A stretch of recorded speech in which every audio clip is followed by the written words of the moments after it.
देखिए next topic है वो हमारा कि एक अचालक पदार्थ जो होता है उसमें एक अच्छे अचालक पदार्थ में क्या क्या गुण होने चाहिए। यहां से भी क्वेश्चन क्या करता है, पूछा जा चुका है कि एक अच्छे अचालक पदार्थ में क्या क्या गुण होने चाहिए। तो टॉपिक हेडिंग डाल लीजिए आप, अच्छे अचालक पदार्थ की, अच्छे अचालक पदार्थ के गुण धर्म, ठीक है, या गुण जो आपको अच्छा लगे। एक अच्छे अचालक पदार्थ के क्या क्या गुण धर्म होने चाहिए, क्या क्या गुण होने चाहिए। तो देखिए पहला तो गुण यही होना चाहिए कि जो चालक का था वही गुण इसमें भी होना चाहिए। पहला गुण क्या होना चाहिए कि अचालक जो है वो क्या होना चाहिए, सस्ता होना चाहिए। अचालक सस्ता होना चाहिए, ये गुण आपको मालूम होना चाहिए कि अचालक क्या होना चाहिए, एक सस्ता होना चाहिए, तभी तो ज्यादा से ज्यादा लोग उसको यूज करेंगे, ज्यादा से ज्यादा लोग खरीदेंगे। तो अचालक सस्ता होना चाहिए। दूसरा क्या होना चाहिए, अचालक जो है आसानी से उपलब्ध होना चाहिए, आसानी से उपलब्ध होना चाहिए। आसानी से उपलब्ध होना चाहिए इसका मतलब क्या है कि आपका घर मान लीजिए आपके घर से 20 किलोमीटर की दूरी पे एक शॉप है जहां पे अचालक मिल रहा है, और एक है आपके घर से मात्र 50 मीटर की दूरी पे। तो आप किस वाले शॉप पे जाना पसंद करेंगे? तो आप कहेंगे कि जो 50 मीटर की दूरी पर है उस पे। क्यों? क्योंकि वो आसानी से उपलब्ध है, हमको आसानी से मिल जा रहा है। तो इसलिए गुण होना चाहिए कि अचालक क्या होना चाहिए, आसानी से उपलब्ध होना चाहिए, एक ये गुण होता है। तीसरा क्या होना चाहिए कि अचालक पर वातावरण का प्रभाव क्या पड़ना चाहिए, कम पड़ना चाहिए। अचालक पर वातावरण का प्रभाव, वातावरण का प्रभाव नगण्य होना चाहिए, नगण्य होना चाहिए। नगण्य का मतलब क्या होता है, बहुत कम होना चाहिए, मिनिमम होना चाहिए, ठीक है। तो अचालक पर वातावरण का प्रभाव क्या होना चाहिए, बहुत कम होना चाहिए, अर्थात वह धूप, सर्दी, बरसात पर ज्यादा प्रभावित ना हो। बरसात में ज्यादा जंग न लगे, धूप अर्थात गर्मी में ज्यादा उसकी लंबाई न बढ़े, सर्दी ज्यादा उसकी लंबाई कम ना हो एक अचालक की। तो ये गुण होना चाहिए कि उस पर वातावरण का प्रभाव कम पड़ना चाहिए। आई होप समझ में आ गया होगा। चौथा गुण क्या होना चाहिए एक अचालक में कि अचालक में तन्यता का गुण होना चाहिए, अचालक में तन्य होना चाहिए या अचालक तन्य होना चाहिए। तन्य इसका मतलब क्या होता है, ड्यूक्टिलिटी। ड्यूक्टिलिटी इन द सेंस कि जब अचालक पदार्थ को हम खींचे तो वह अचालक पदार्थ टूटे बिना खींच जाए आसानी से और वह टूटे ना। तो एक अचालक में यह भी गुण होना चाहिए कि वह तन्य होना चाहिए, तन्य होना चाहिए। और क्या गुण होना चाहिए, अचालक जो है इसका जो डाइलेक्ट्रिक स्ट्रेंथ है, डाइलेक्ट्रिक स्ट्रेंथ में अभी आपको बताया कि किसको बोलेंगे डाइलेक्ट्रिक स्ट्रेंथ, किसी भी अचालक पदार्थ के, अचालक पदार्थ द्वारा अलग अलग वोल्टेज सहन करने की क्षमता को ही क्या बोला जाता है, डाई इलेक्ट्रिक स्ट्रेंथ। कि अचालक पदार्थ का, अचालक पदार्थ का dielectric strength, dielectric strength, अचालक पदार्थ का डाइलेक्ट्रिक स्ट्रेंथ कितना होना चाहिए? तो एक अचालक पदार्थ का डाइलेक्ट्रिक स्ट्रेंथ उच्च होना चाहिए, उच्च अर्थात हाई होना चाहिए, ठीक है। चलिए नेक्स्ट क्या है, अब डाइलेक्ट्रिक स्ट्रेंथ उच्च तो होना चाहिए पर एक मिनिमम कितना होना चाहिए, एक मानक तरीके से अचालक पदार्थ का डाइलेक्ट्रिक स्ट्रेंथ कितना होना चाहिए। तो ये वैल्यू आपको याद रखना है कि अचालक पदार्थ का, अचालक पदार्थ का डाइलेक्ट्रिक स्ट्रेंथ, डाई इलेक्ट्रिक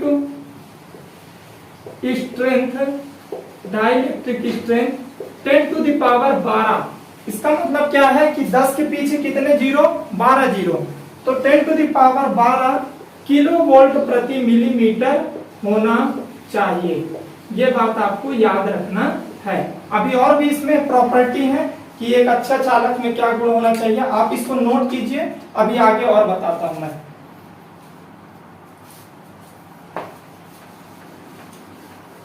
कितने प्रॉपर्टी हो गए, 6। देखिए नेक्स्ट क्या गुण होना चाहिए एक अच्छे चालक पदार्थ में। एक अच्छा चालक पदार्थ में यह गुण होना चाहिए कि उसमें विशिष्ट प्रतिरोध, विशिष्ट प्रतिरोध क्या होना चाहिए, उच्च होना चाहिए, और चालकता क्या होनी चाहिए, निम्न होनी चाहिए। तो क्या होना चाहिए, अचालक पदार्थ का विशिष्ट प्रतिरोध।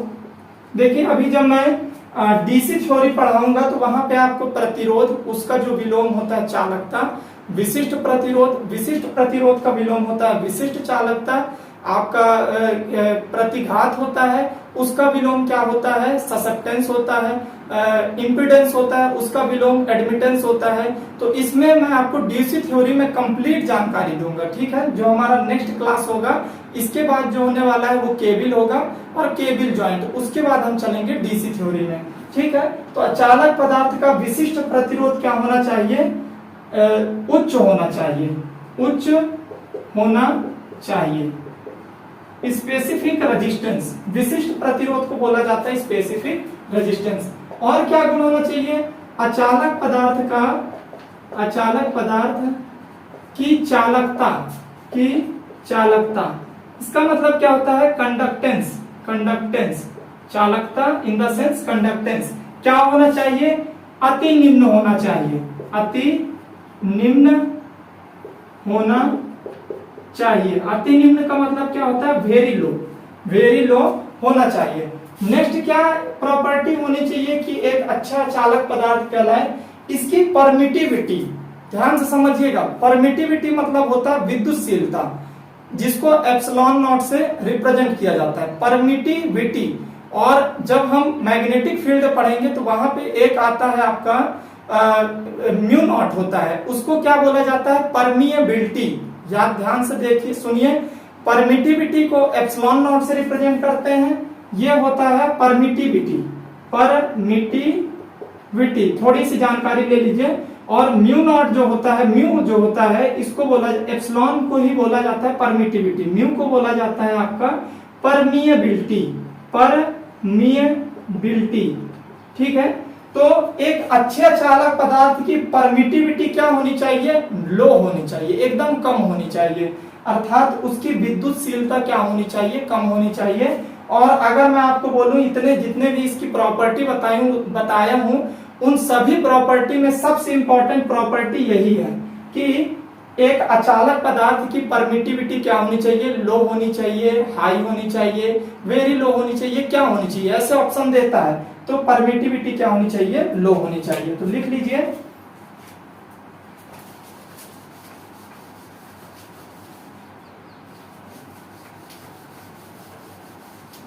नेक्स्ट जो है वो है कि अचालक पदार्थ की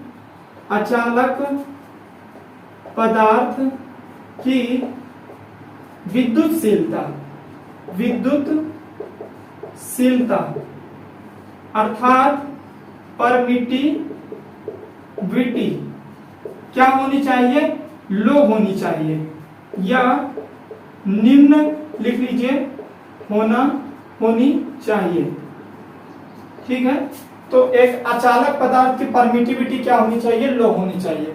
और क्या गुण होनी चाहिए, अचालक पदार्थ में क्या गुण होना चाहिए कि उसमें मैलिबिलिटी अर्थात आघात वर्धनीयता का गुण होना चाहिए। मैलिबिलिटी का मतलब यह है कि उसको हम चादर के फॉर्म में भी क्या कर सकें, परिवर्तित कर सकें। तो अचालक पदार्थ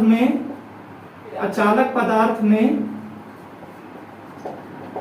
मैलिबिलिटी हिंदी में लिख देते हैं आघात वर्धनीयता होनी चाहिए, आघात वर्धनीयता होनी चाहिए कि उसको चादर के फॉर्म में क्या किया जा सके, बनाया जा सके। और क्या प्रॉपर्टी होनी चाहिए, एक अचालक क्या होना चाहिए, ऊष्मा को क्या करता हो, आसानी से विकृत करता हो। ऊष्मा को रेडिएट करता हो, मतलब बाहर फेंक देता हो। ये नहीं कि अचालक पदार्थ है तो अचालक ऊष्मा को अंदर ही दबा के रखे, नहीं, उसमें ये गुण होना चाहिए कि वो अचालक को ऊष्मा को आसानी से वातावरण में विकृत कर देता हो। तो एक ये इंपॉर्टेंट प्रॉपर्टी है कि अचालक पदार्थ में हीट को विकृत करने का गुण होना चाहिए, विकृत करने का गुण होना चाहिए। ठीक है, तो एक अचालक पदार्थ में ऊष्मा को क्या करना चाहिए, विकृत करने मतलब रेडिएट करने का क्या होना चाहिए, उसमें गुण होना चाहिए। और क्या गुण होना चाहिए, अचालक पदार्थ क्या होना चाहिए, अचालक पदार्थ में कठोरता होनी चाहिए। इसका मतलब यह है कि जब हम अचालक पदार्थ को किसी भी पदार्थ से घिसे तो वो आसानी से घिसे ना, कटे ना। तो क्या होना चाहिए, अचालक पदार्थ में कठोरता होनी चाहिए, अचालक पदार्थ में कठोरता होनी चाहिए। ये एक अच्छा चालक पदार्थ की क्या होती है, प्रॉपर्टी होती है। तो ये प्रॉपर्टी आपको याद रखना है क्योंकि यहां से क्वेश्चन पूछता है। देखिए, मैं आपको जो पढ़ा रहा हूं, मैं बार बार कहता हूं कि ये लो लेवल से लेकर हाई लेवल तक का है। यदि आपको मेरी बातों पे भरोसा नहीं है तो आप सर्च करके देखिए YouTube में कि कितने ऐसे टीचर हैं या कितने ऐसे पढ़ाने वाले हैं जो आपको एकदम बेसिक से लो लेवल से लेकर हाई लेवल तक पढ़ाते हैं, और वो भी मैं फ्री में पढ़ाते हैं। तो आपको समझ में आएगा कि मैं किस लेवल से आपको पढ़ाना चालू कर रहा हूँ, किस लेवल तक पढ़ाने के लिए लेके जा रहा हूँ। तो आपसे सिर्फ यही रिक्वेस्ट है, यही आप लोग से अनुरोध है कि यदि आप चैनल पर नए हैं तो चैनल को सब्सक्राइब कीजिए, सपोर्ट कीजिए इलेक्ट्रिकल फील्ड चैनल को, अपने दोस्तों के साथ शेयर कीजिए, और कोई भी डाउट हो तो प्लीज कमेंट बॉक्स में पूछिए, मैं आपको उसका उत्तर दूंगा। ठीक है, तो चलिए हमारा जो नेक्स्ट टॉपिक है अचालक पदार्थ के गुणधर्म के बाद जो है कि अचालक जो पदार्थ हैं उनके डाइलेक्ट्रिक स्ट्रेंथ कितने होते हैं, यहीं से क्वेश्चन आपसे पूछा जाता है। तो आप इसको नोट कर लिए होंगे।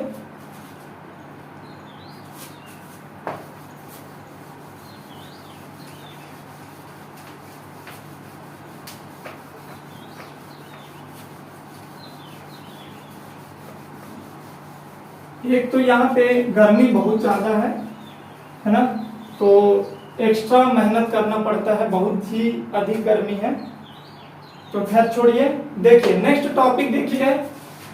तो देखिए नेक्स्ट जो हमारा टॉपिक है वो है कि अचालक लेंगे हम, क्या लेंगे, अचालक लेंगे, और उस अचालक की डाइलेक्ट्रिक स्ट्रेंथ कितनी होती है ये आपको याद रखना है। Dielectric strength. देखिए यहां से डायरेक्ट क्वेश्चन पूछा जाता है कि वल्कनाइज्ड रबर का डाइलेक्ट्रिक स्ट्रेंथ कितना होता है, माइका का डाइलेक्ट्रिक स्ट्रेंथ कितना होता है, ऐसे करके यहां से क्वेश्चन आपसे पूछा जाता है। तो अचालक जो होता है उसमें सबसे पहले आपको याद रखना है वल्कनाइज्ड रबर, इसका डाइलेक्ट्रिक स्ट्रेंथ कितना होता है, तो इसका डाइलेक्ट्रिक स्ट्रेंथ आपको याद रखना है 30 से 50 किलो वोल्ट प्रति मिलीमीटर होता है। ठीक है, दूसरा जो होता है वो होता है हमारा एबोनाइट। ये सब अचालक पदार्थ हैं। एबोनाइट, इसका डाइलेक्ट्रिक स्ट्रेंथ कितना होता है, 30 से 40 किलो वोल्ट प्रति मिलीमीटर होता है। ठीक है, नेक्स्ट जो होता है वो होता है हमारा अभ्रक। अभ्रक को क्या बोला जाता है, माइका, याद रखिएगा, अभ्रक को क्या बोला जाता है, माइका।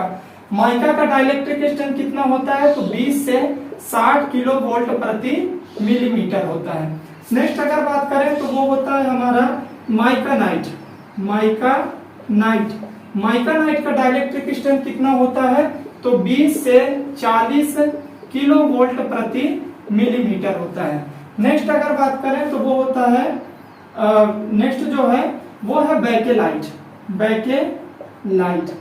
देखिए आज वर्तमान टाइम में, वर्तमान समय में सबसे ज्यादा जिस अचालक पदार्थ का उपयोग किया जाता है तो वो होता है बैकेलाइट। देखिए जितने भी आज के टाइम पे वुडन जो हमारा बोर्ड होता है उसका जगह जो ले लिया है वो कौन ले लिया है, एक प्लास्टिक टाइप आप देखते हैं कि उस प्रकार के बोर्ड आने लग गए हैं। वास्तव में वो प्लास्टिक नहीं है, वह बैकेलाइट है। जितने भी सॉकेट होते हैं, जितने भी स्विच होते हैं, वो सभी किसके बने होते हैं, बैकेलाइट के। जो लैंप के होल्डर होते हैं वो भी किसके बने होते हैं, बैकेलाइट के। यहाँ तक कि जो हमारे खाना पकाने का जो कुकर होता है उसमें जो रबड़ लगा होता है काला काला आप देखे होंगे, वो भी किसका बना होता है, तो बैकेलाइट के। तो इस बात को याद रखना है कि बैकेलाइट ही वह एक ऐसा चालक है जो सबसे ज्यादा क्या किया जाता है, उपयोग किया जाता है। लेकिन बैकेलाइट का डाइलेक्ट्रिक स्ट्रेंथ जो होता है वो वल्कनाइट रबर से क्या होता है, कम होता है। तो आपको याद रखना है कि बैकेलाइट का डाइलेक्ट्रिक स्ट्रेंथ कितना होता है, 17 से 21 किलो वोल्ट प्रति मिलीमीटर। ठीक है, तो आई होप आप इस बात को समझ गए होंगे। चलिए नेक्स्ट जो है हमारा वो है आपका साधारण रबड़। साधारण रबड़, ये आपको याद रखना है साधारण रबर के बारे में। इसका जो डाइलेक्ट्रिक स्ट्रेंथ होता है वो 15 से 20 किलो वोल्ट प्रति मिलीमीटर रखा जाता है। नेक्स्ट अगर बात करें तो वो होता है आपका खनिज तेल, जिसको हम बोलते हैं मिनरल ऑयल, खनिज तेल। खनिज तेल किस प्रकार के ठोस, माफ कीजिए, खनिज तेल किस प्रकार के अचालक के अंतर्गत आता है, ठोस अचालक, द्रवीय अचालक, गैसीय अचालक या लचीला अचालक? इसका उत्तर आपको कमेंट बॉक्स में देना है। ठीक है, कि खनिज तेल जो होता है ये आपके लिए है कि ये किस प्रकार के अचालक के अंतर्गत आता है। तो इसका डाइलेक्ट्रिक स्ट्रेंथ कितना होता है, तो 10 से 16 किलो वोल्ट प्रति मिलीमीटर होता है। नेक्स्ट अगर बात करें यहां से तो वो होता है पोर्सिलेन। पोर्सिलेन जो होता है इसका डाइलेक्ट्रिक स्ट्रेंथ कितना होता है, मोस्ट इंपॉर्टेंट अचालक है, इंसुलेटर्स है पोर्सिलेन।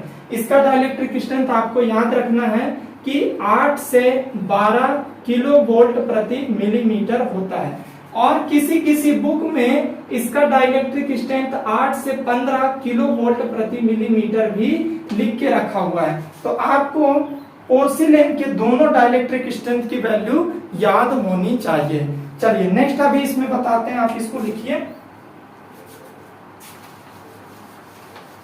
नेक्स्ट है आप ले लीजिए साधारण कांच।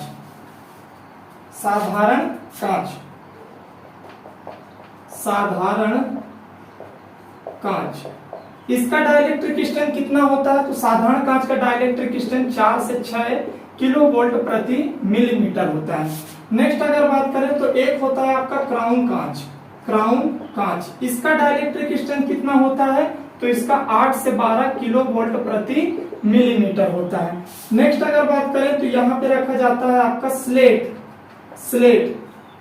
जो होता है इसका डाइलेक्ट्रिक स्ट्रेंथ कितना होता है, तो 4 से 6 किलो वोल्ट प्रति मिलीमीटर होता है। नेक्स्ट अगर बात करें स्लेट के बाद लकड़ी का डाइलेक्ट्रिक स्ट्रेंथ कितना होता है, तो याद रखना है 0.4 से 0.6 किलो वोल्ट प्रति मिलीमीटर होता है। ठीक है, और कोई है इसमें, एक होता है सैलेक या वार्निश। देखिए सैलेक या इसी को बोला जाता है वार्निश। इसका डाइलेक्ट्रिक स्ट्रेंथ कितना होता है, तो इसका डाइलेक्ट्रिक स्ट्रेंथ, एक मिनट पहले इसको मिटा देता हूं मैं।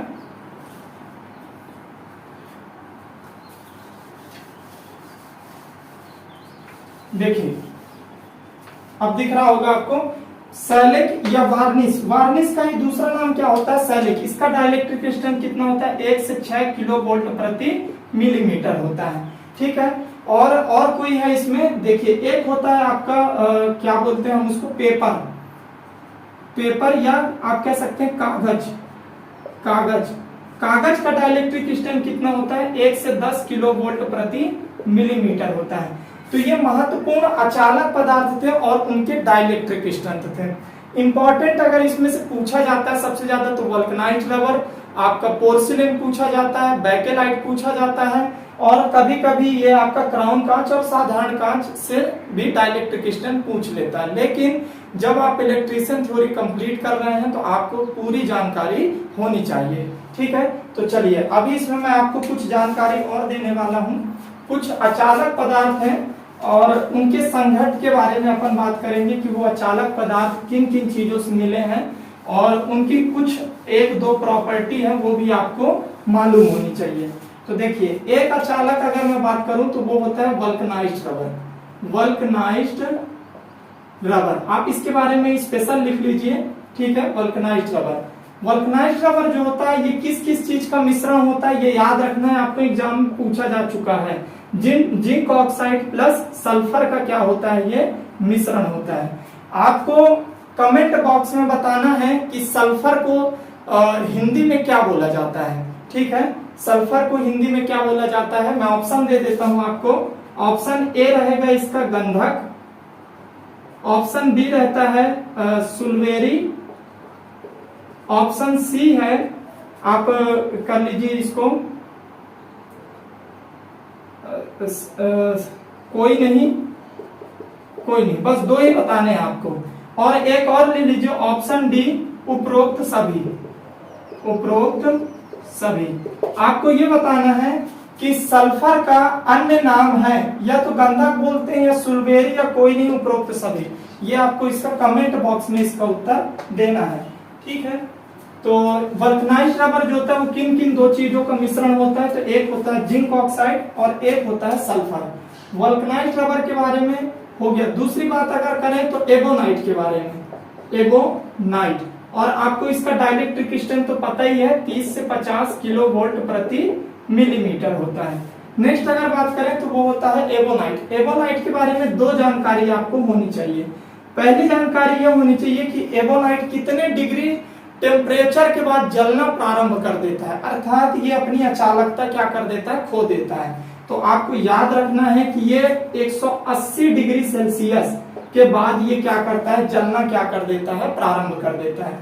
दूसरी बात ये याद रखनी है कि इसमें सल्फर की जो मात्रा होती है वो 30 से 40% मिलाई जाती है। ये दो बात आपको इसमें याद रखना है, किसमें, एबोनाइट में। तीसरी अगर बात करें, सबसे इंपॉर्टेंट अगर मैं बात करूं तो वो होता है आपका पोर्सिलेन।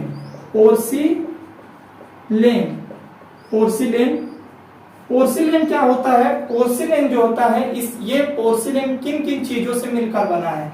तो पहली बात तो आपको ये पता होना चाहिए कि पोर्सिलेन की डाइलेक्ट्रिक स्ट्रेंथ कितनी होती है, तो मैं आपको बताया 8 से 12 किलो वोल्ट प्रति मिलीमीटर।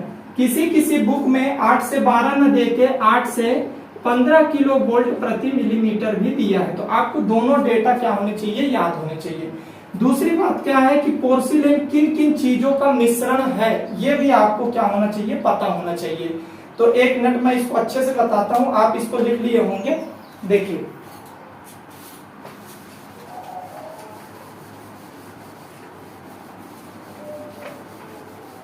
पोर्सिलेन